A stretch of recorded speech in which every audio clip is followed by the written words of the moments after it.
Hi and welcome to my channel, Celebrity Matrix. Today's video is how a black man gave a ride to a homeless woman in the rain, and that's how their love began. It was a cold, rainy night in the city.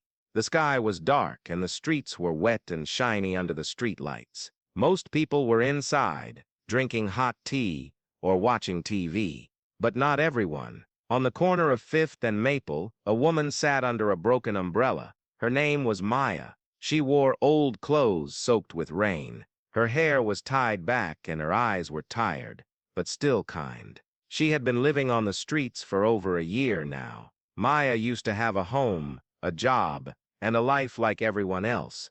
But things changed when her mother died. Without family, she lost her apartment and her job soon after. Life hit her hard and she didn't know how to get back up. She was sitting on a cardboard box, trying to stay dry. Her stomach growled. She hadn't eaten all day. Across the street, a black man named Elijah pulled up in his old blue pickup truck. He worked late shifts as a mechanic and was on his way home. He saw Maya through the rain and felt something in his chest. He parked his truck and got out with his umbrella. "Hey," he said gently. "You okay out here in the rain?" Maya looked up. She was used to people ignoring her or walking past quickly. But Elijah's voice was soft, not like the others. "I'm fine," she said.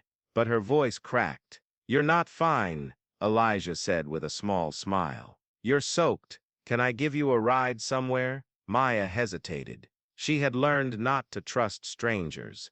But something about Elijah felt different. Maybe it was his calm eyes or the way he stood with no fear. "Where to?" he asked. Maya didn't really have a place to go. "Anywhere with food," she said quietly. Elijah nodded. "I know a place." He opened the passenger door of his truck, and she climbed in slowly. He walked around and got back behind the wheel. The truck smelled like oil and coffee, but also like home. It was warm inside, and Maya felt the heat on her skin for the first time in days. They drove in silence for a few minutes. "You okay?" Elijah asked. Maya nodded. "Yeah, thanks." Elijah smiled. "No problem." He pulled up to a small diner that was still open. The lights were bright, and the windows were foggy from the warmth inside. They walked in, and the smell of soup and grilled cheese filled the air. A waitress greeted them with a smile, and led them to a booth. Elijah ordered 2 bowls of chicken soup and 2 grilled cheese sandwiches. Maya stared at him. "You didn't have to do that," she said. "I know," he said. "But I wanted to." They ate slowly. Maya hadn't tasted something so warm and good in a long time. Tears came to her eyes, but she blinked them away. Elijah noticed. "It's okay," he said softly. "You're safe here." Maya looked at him. "Why are you being so nice to me?" He shrugged. "Because I see you. You're not just someone on the street. You're a person, and everyone deserves kindness." She didn't know what to say. She just nodded and smiled a little. After dinner, Elijah asked where she was staying. Maya looked down. "Nowhere. I just find a corner and hope it doesn't rain too hard." Elijah thought for a moment. "I live alone. I've got a couch. You can crash there tonight if you want." Maya looked surprised. "You don't even know me." "I know enough," he said. "You're not dangerous, and I trust my gut." She hesitated again, but finally nodded. They got back in the truck and drove to Elijah's small apartment. It was clean and cozy. There were tools on the shelves, a big TV, and a worn but comfortable couch. "This is your spot for the night," Elijah said, handing her a blanket and a pillow. Maya sat down. "Thank you," she said again. "I don't know what to say." "Just rest," he said. "We'll figure out tomorrow together." Maya fell asleep quickly. The next morning, Elijah made pancakes and coffee. The smell woke Maya up. She walked into the kitchen, still tired but smiling. "Morning," Elijah said. "Hungry?" "Starving," she laughed. They sat at the small table and ate together. "I've been thinking," Elijah said. "If you want, you can stay here for a few days, just until you get back on your feet." Maya looked at him. You're serious? Yeah, I mean you'll have to help with the dishes, he joked. Maya laughed again, but her eyes were full of emotion. I'd like that. Over the next week, Maya stayed with Elijah. She helped clean the apartment and cooked meals.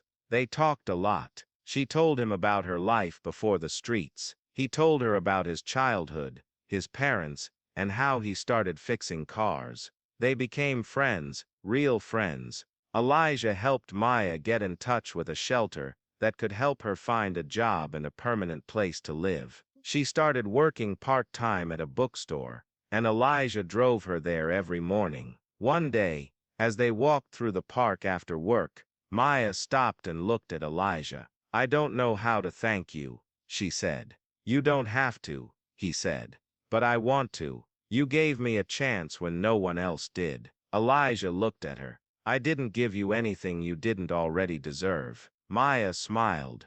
You're a good man, Elijah. So are you, he said. They stood there, the wind blowing gently through the trees. Then, without thinking, Maya reached for his hand. He took it. It was the first time they touched, and it felt like something changed. Months passed. Maya got her own small apartment, but she still saw Elijah almost every day. They had become more than friends. They were in love. They would go on walks, cook dinner together, and laugh at old movies. People in the neighborhood would smile when they saw them walking hand in hand. Sometimes, they would drive past the corner where they met, and Maya would look out the window. That was the coldest night of my life, she said, one day. And the best, Elijah said, smiling. Maya nodded. Because I found you. Elijah reached over and took her hand. And I found you. Years later, they opened a small garage together.